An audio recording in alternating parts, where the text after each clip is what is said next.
This is It Was a Thing on TV. Total Red Man has ever done something like this to me! It's, Ladies and gentlemen, I give you the dregs of humanity! Episode 207, submission number 2073, the 1954 Casino Royale TV movie. The 1954 Casino Royale TV movie was an episode of Climax, with an exclamation point, that aired October 21st, 1954 on the CBS television network. Live from Television City in Hollywood.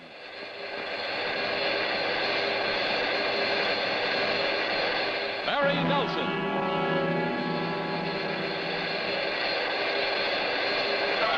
Peter Lorre.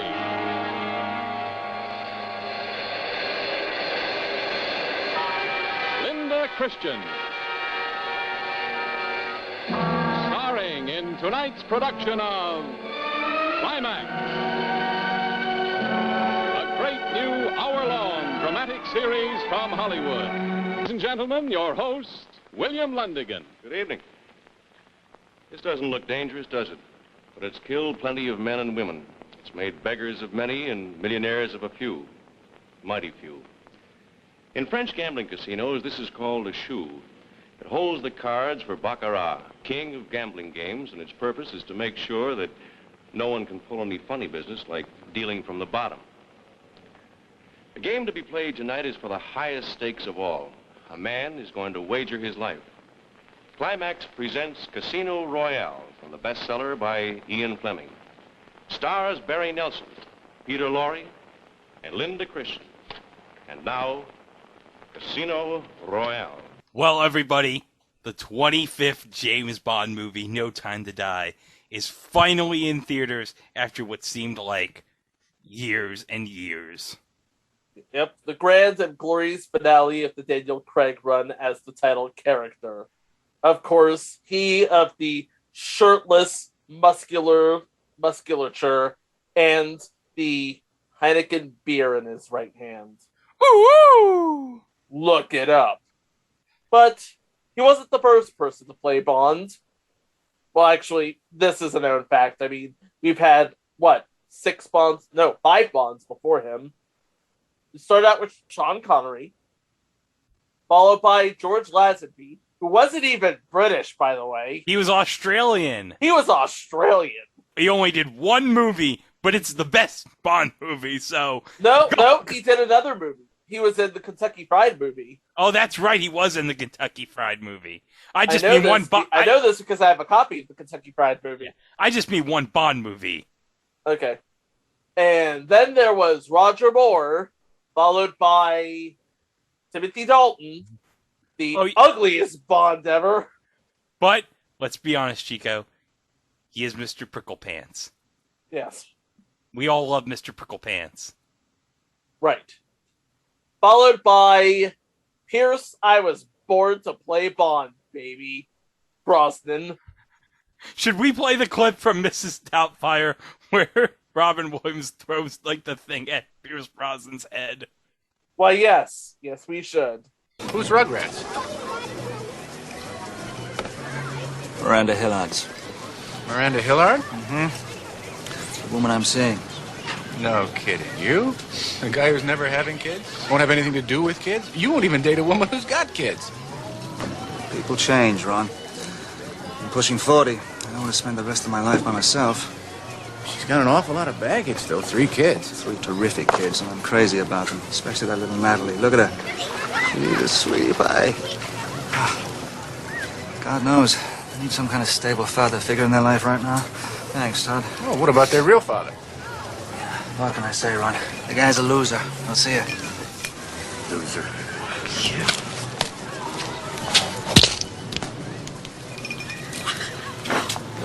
Oh, sir. I saw it.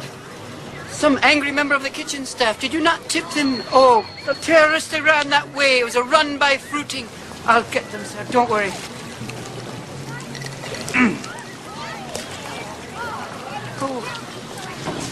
Oh. Good waste of juice. Loser. What are you looking at? Oh, what a classic scene. Mwah. We miss you, Robin. Yep. We miss you, Robin. And then you have Daniel Craig, who, when he was announced to play Bond, everybody just got into a gigantic fit.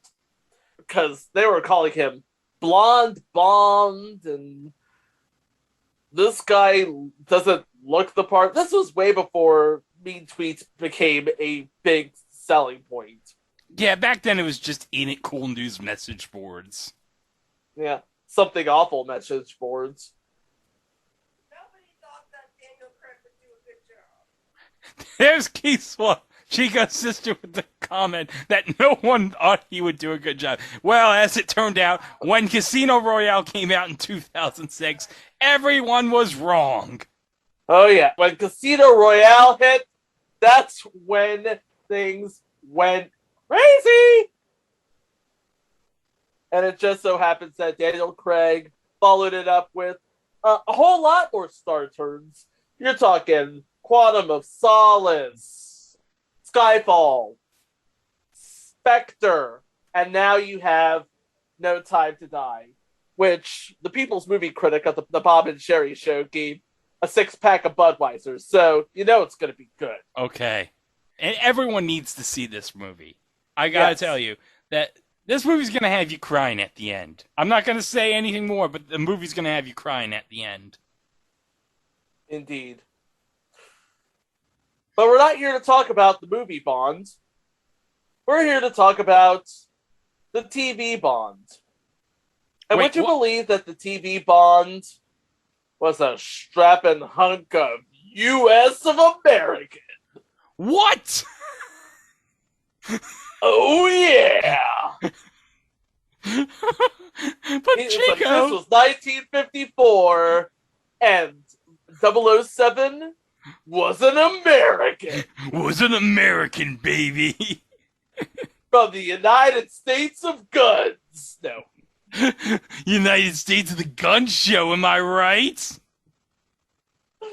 Except now, if anybody didn't look like James Bond, it would be the guy that actually played James Bond in the episode of Climax that we're about to discuss, a man by the name of Barry Nelson.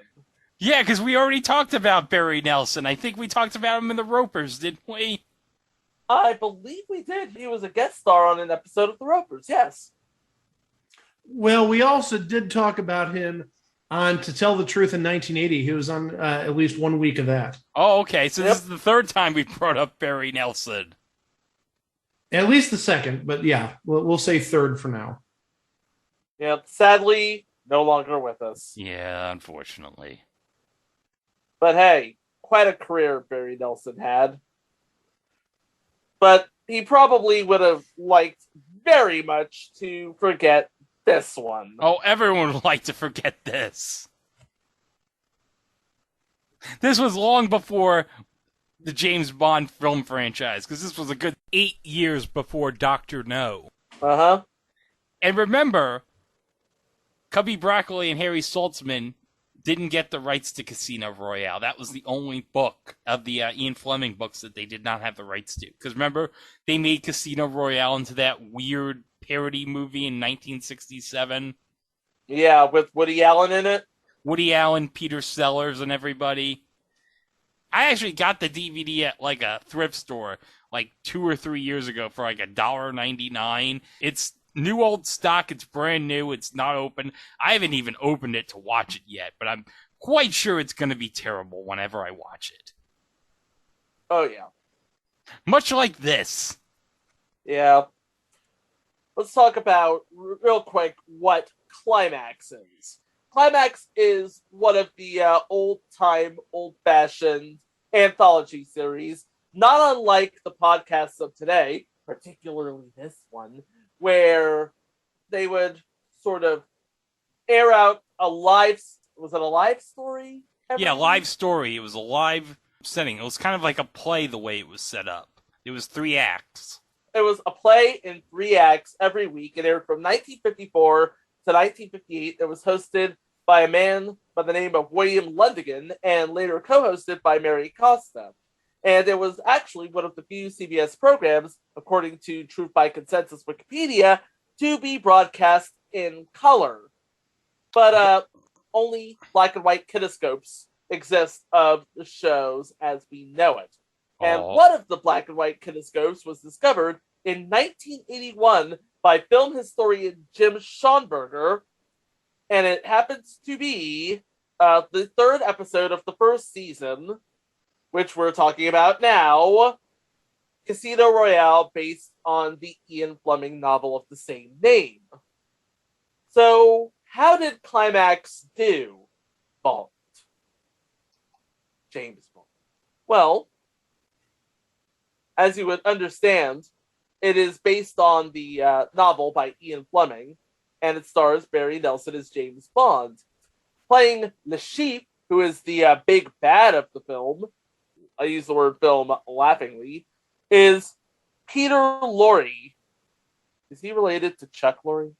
Oh, no. Peter Lorre's like a legend. Casablanca, come on. No, seriously, if you heard his voice, you'd be like, oh, that's Peter Lorre.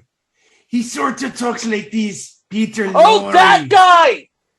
Yeah, that guy. Yeah. Okay. Yeah. I think we just educated Chico a little bit.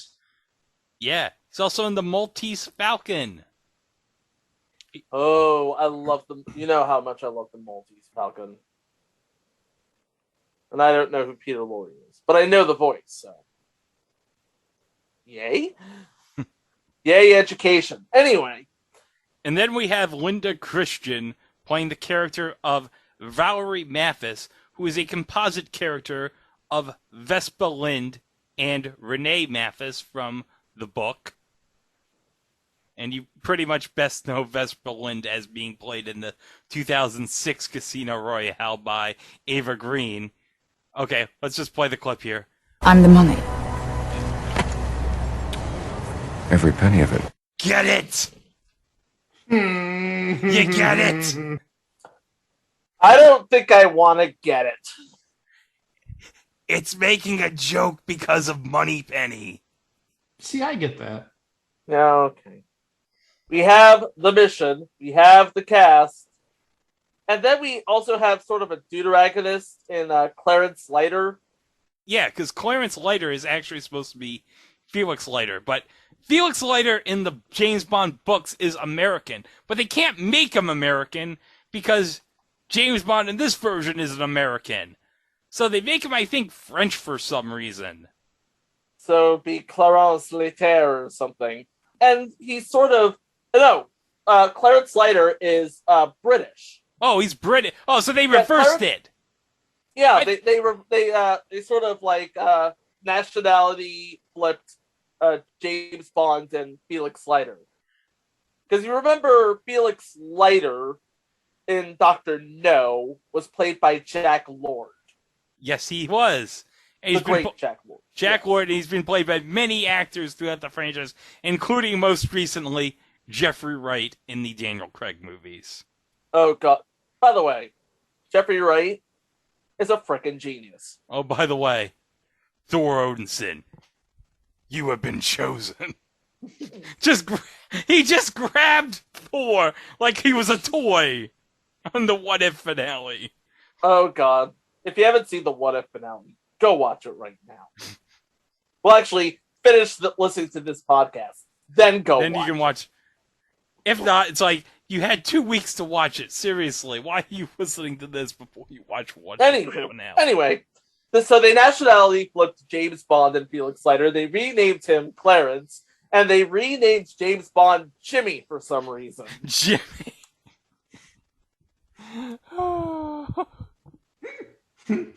Why'd they name him Jimmy? I don't know.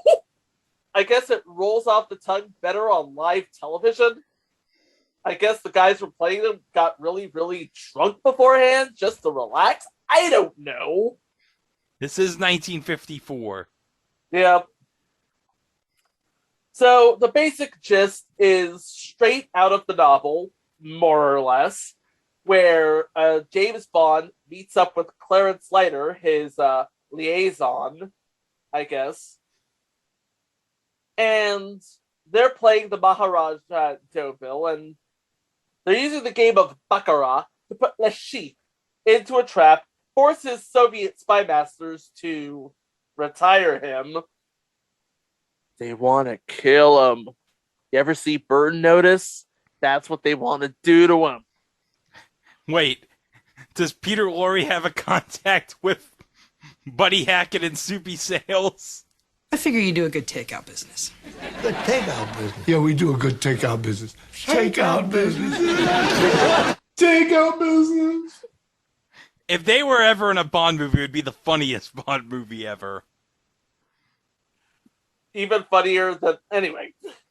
So while they're playing Baccarat, James Bond meets a former lover, the erstwhile Valerie Mathis, who is Le Chiffre's current girlfriend. Awkward.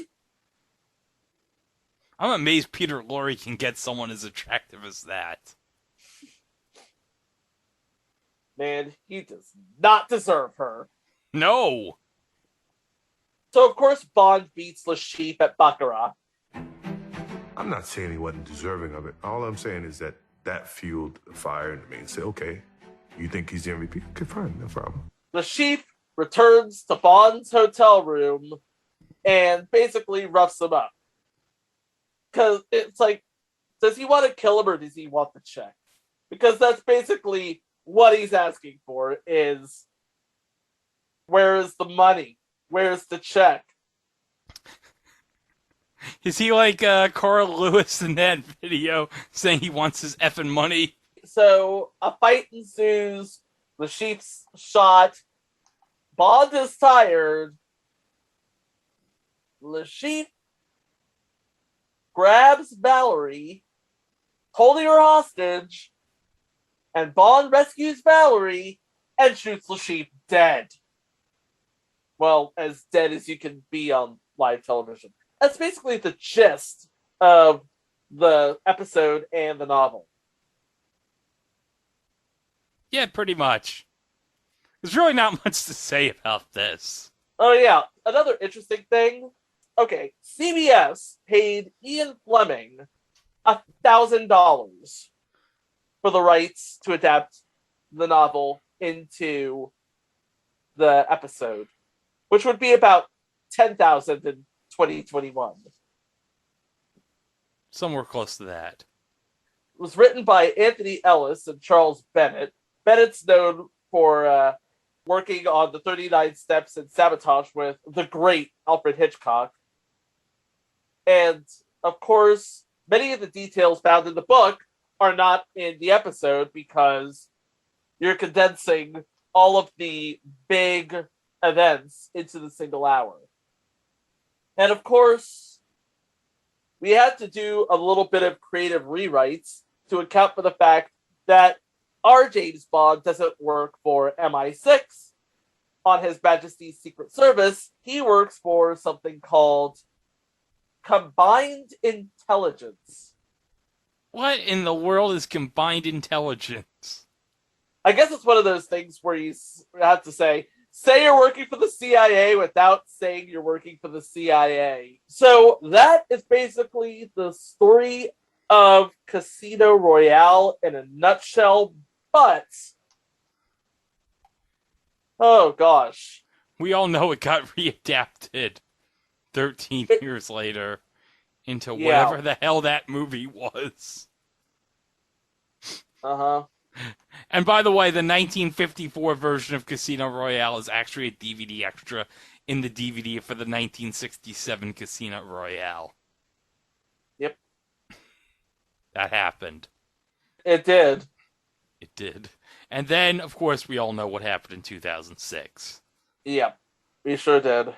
And this particular episode actually does have a bit of a legacy. Oh?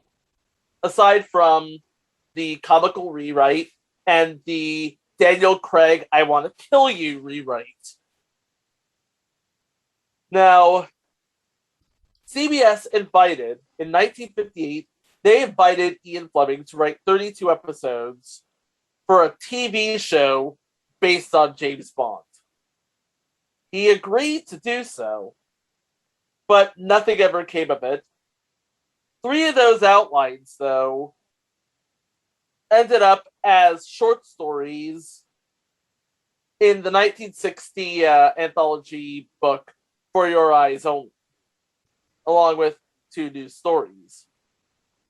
Like we said, that particular episode was thought to be lost media until 1981, when Jim Schoenberger found a black and white kinescope of the live broadcast, presumably from the East Coast, because if I recall correctly, they did the show twice live, one for the East Coast and one for the West Coast. Yeah, because that's how they rolled back in the day. There was no such thing as videotape. Yeah, and when you hear of something done live nowadays, that is what is traditionally done. They do it live, except for, of course, your Dancing with the Stars is, your American Idols is, your Voices. But when we're talking about a live episode of a TV show or a live performance, they will do it twice. Once for the East Coast and once for the West Coast. Except for SNL, which used to be just tape delayed on the West Coast, but now SNL is aired live on both coasts now. Indeed. And the kinescope that was found by Schoenberger in 1981 aired as part of a James Bond movie marathon on TBS. And TBS didn't include the last 2 minutes, which were at that point still lost, but eventually that missing footage, minus the last seconds of the end credits, was found, included on a Spy Guys and Kara Entertainment VHS release, and MGM subsequently included the incomplete version on the first DVD release of the 1967 Casino Royale. So if you manage to find that, you will be able to watch that episode of Climax.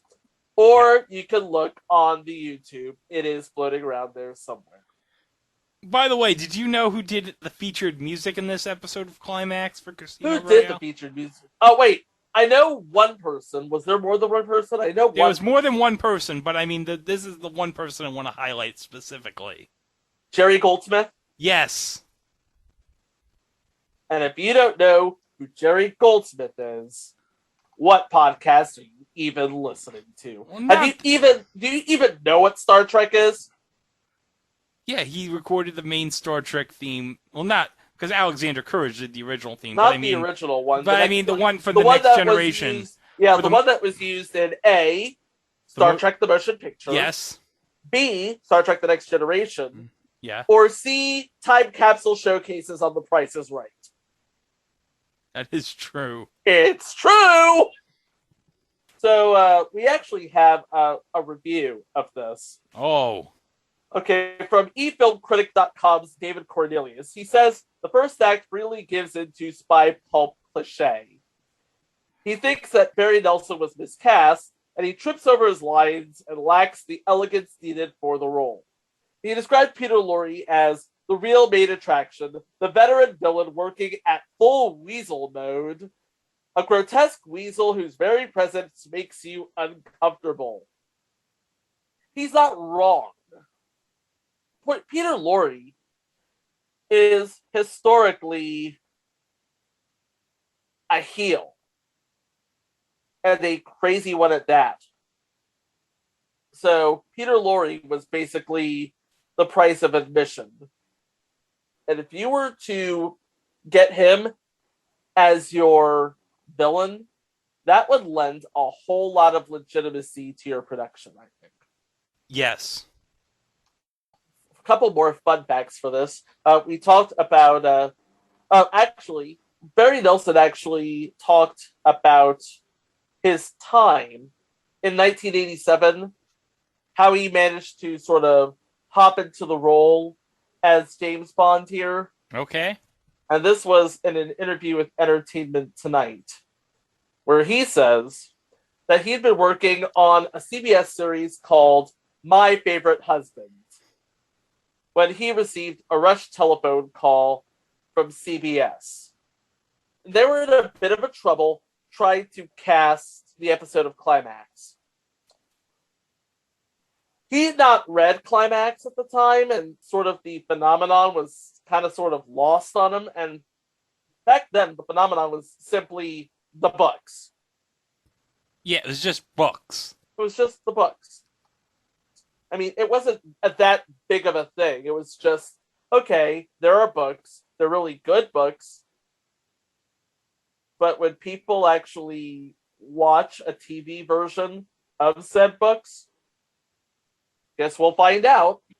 And in 1983, he talked more about Casino Royale. And this was an interview with Starlog magazine, where he says, they went through, cut 3 words here, a line there, a half a word there, and their script ended up looking like a bad case of tic-tac-toe. I tell you, it was so frightening that when I entered, my only thought was, oh God, if I could only get out of this, mother. I was very dissatisfied with the part. I thought they wrote it poorly, no charm or character or anything. And Peter Lorre could tell that Barry was worried. And due to the last-minute script changes, Lorre was to have said, straighten up, Barry, so I can kill you. Oh, God. We're talking about cuts made to the scripts to fit the hour spec. Notably, the code number 007 is never mentioned, nor does Bond say the line, except it's used in the novel. He does say Bond. James Bond. In the novel.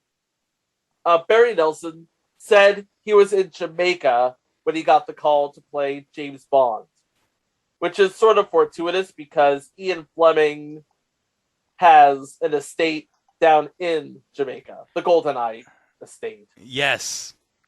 That's where the movie was named after. The movie GoldenEye and subsequently the game was named after Ian Fleming's estate in Jamaica. Yeah, the first game based on a James Bond film and the only game based on a James Bond film, because frankly, I don't think anything made afterwards could top it. I don't know. I think the remember that Every Figure Nothing game that EA made? That was pretty good. Yeah. That had Pierce Brosnan in it. That wasn't too bad. Nope. And when MGM finally obtained the rights to Casino Royale in 2000 to do the proper Bond film based upon it, it included the rights to this movie. And a year after this was broadcast, the Casino Royale novel was retitled Too Hot to Handle in the U.S. What? What?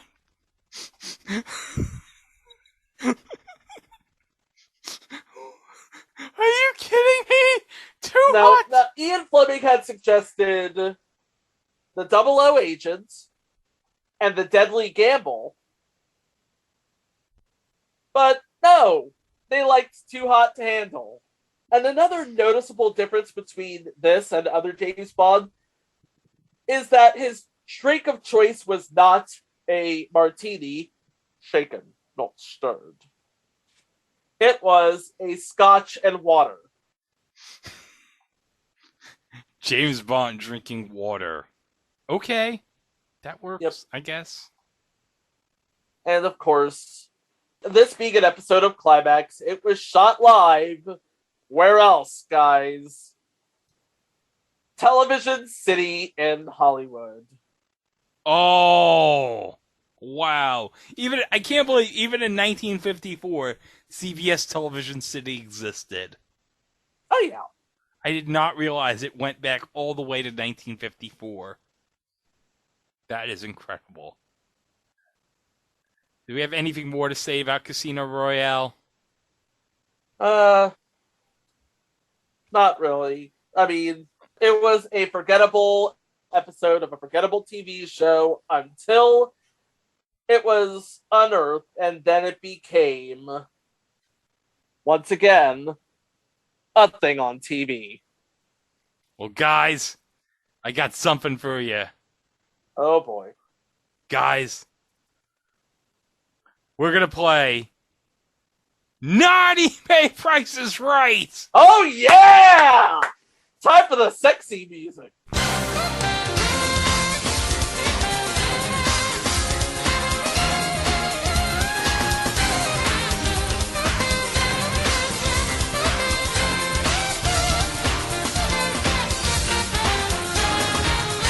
Guys, you are bidding on a 2-disc widescreen edition of Casino Royale. Now, this is going to be played a little differently. I bought this at a thrift store, but this was a Blockbuster copy of Casino Royale that was sold previously viewed. Okay, so this was the 67 movie previously viewed. No, this is a 2006 movie. Okay, cool. This is a 2006 movie. So you're going to bid on the difference of the 2006 Casino Royale, the difference of the price it was at Blockbuster compared to the price that I bought the DVD for in 2021. So you're going to be bidding on the difference in the price, not how much it's worth, the difference in the price compared to when it was sold in 2007 to 2021. Basically, the list price minus what I paid. Yeah. So I'm going to start the bidding with Chico. Well, this was a Blockbuster copy, so I imagine it was going to be pretty pricey. And then you got it at a thrift shop, so... It's previously viewed, so yeah. if that helps. Okay. Okay, in that case, I'm going to go with...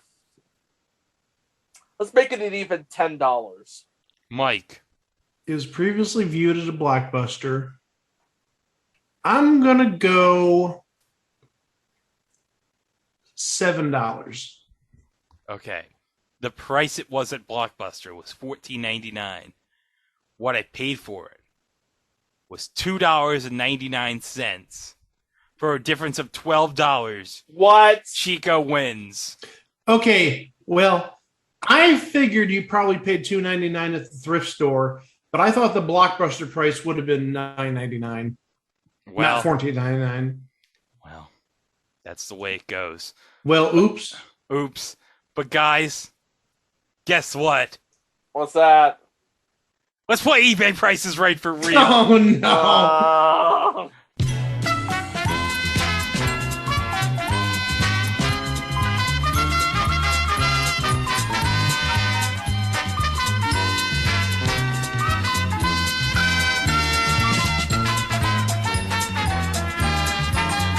Okay, so guys, you're bidding on the 3-disc collector's edition of the 2006 Casino Royale movie on DVD, which I actually just bought on eBay on Monday. I'm going to show you a picture in the chat of it right now. Okay. Yeah, that looks official. Looks legit. Okay. Hey, Chico. Oh, I love that. Hey, Chico, that picture of Ava Green on the Digipack looks good. Looks really good. Looks good. Looks good. Looks good. Hey, Mike, doesn't that look good? Oh, it looks good. Conan, what do you think? Looks good. Looks good. Looks good. Oh, it looks good. Looks good. Oh, it looks good. Looks good. Oh, it looks good. Looks good. Oh, it looks good. Looks good. Thanks, Pat O'Brien. Wrong O'Brien, Mike. Oh, you know what? If it was Pat O'Brien, you know he'd invite Eva Green for some hookers, get some coke, they'd go crazy. Let's get crazy, get some coke. Okay, so you're bidding on what I paid for the Casino Royale DVD on eBay. It was a buy it now, and Mike, you're gonna go first. That looks really new, by the way. It really does look new. I see some wear in the corners, so that's actually something I'm keeping in mind. It looks new, but you can tell there's a little bit of age to it. Let's go $7. Well, I'll repeat my price from earlier: $7. Chico. You know what? I know you, and I know what your bag is, so I'm gonna guess $4.99. Oh, you're not gonna believe this, Mike. Yeah. It was $6.99. No! No! No! You overbid by a penny. Dang it. Well, that's the way it goes sometimes. Hey, it's like Bond said when Vespa introduced herself saying that she was the money. Every penny of it. Every penny of it. Yeah, that doesn't roll off the tongue, does it? Well, I tried.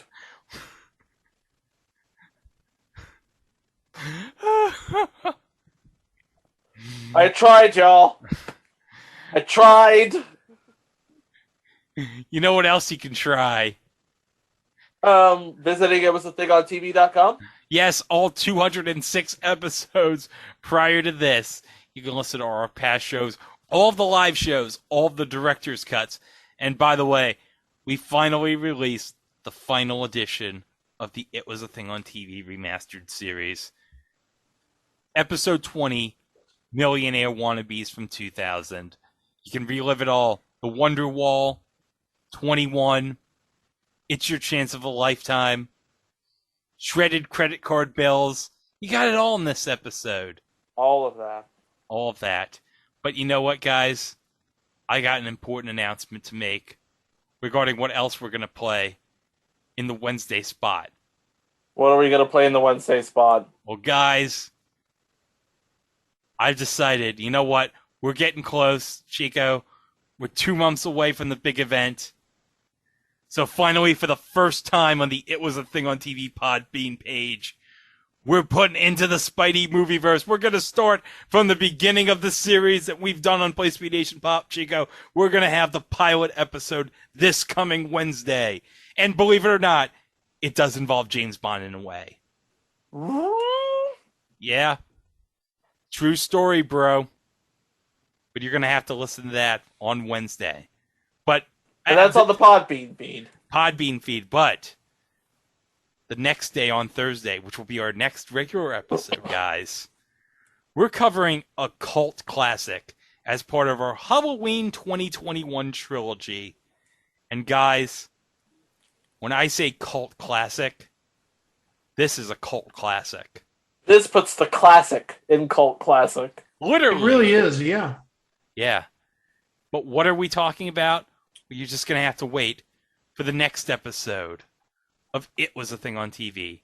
Thanks for listening, everybody. And we'll see you right here on Thursday. Wow!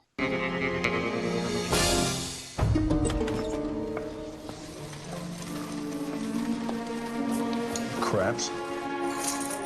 I always thought your game was stealing state secrets.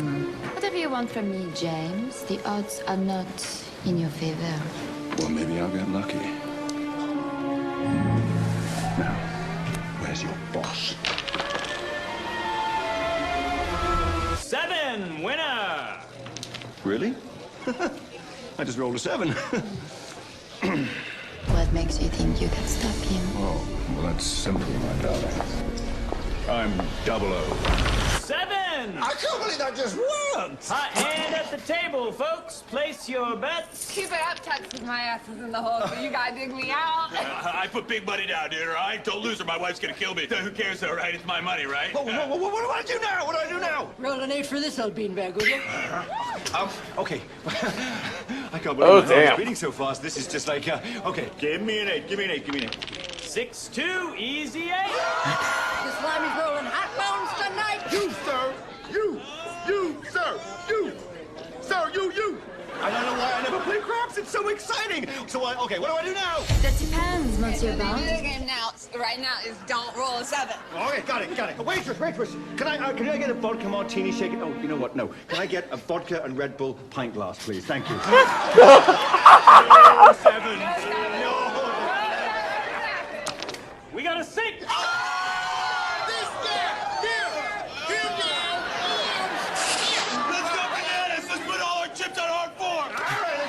Let's do it hard for. Perhaps we should move this discussion into my suite. I'll meet you up there. If I roll a hard 4, y'all gonna call me Simba because I am the king of the jungle. 2 and 2 make 4 the hard way. What my name is?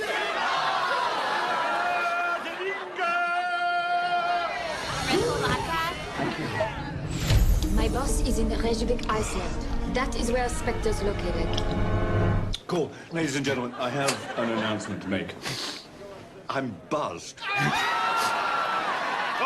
what do I roll now? Snake eyes! Oh, you don't deserve snake eyes.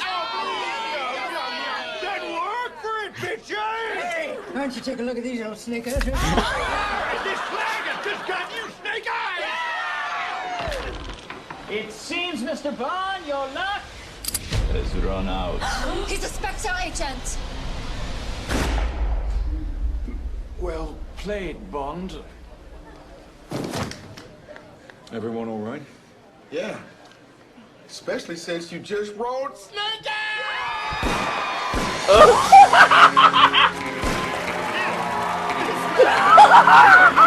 Eyes!